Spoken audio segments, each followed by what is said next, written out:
বঙ্গভবনে উঠলেন রাষ্ট্রপতি মির্জা ফখরুল ইসলাম আলমগীর। সকালে মিন্টো রোডের সরকারি বাসভবন থেকে রওনা হয়ে নিশ্ছিদ্র নিরাপত্তায় নতুন ঠিকানায় পৌঁছান দেশের ২৩তম রাষ্ট্রপ্রধান।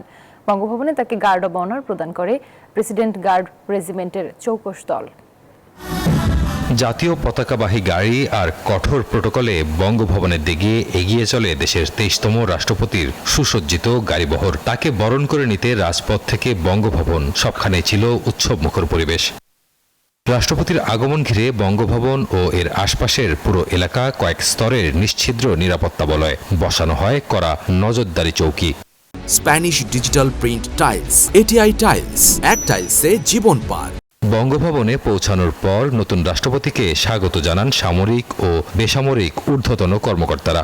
প্রেসিডেন্ট গার্ড রেজিমেন্ট পিজিআর-এর একটি চৌকস দল নতুন রাষ্ট্রপ্রধানকে ঐতিহ্যবাহী গার্ড অফ অনার প্রদান করে। রাষ্ট্রপতি সালাম গ্রহণ করেন এবং কুচকাওয়াজ পরিদর্শন করেন।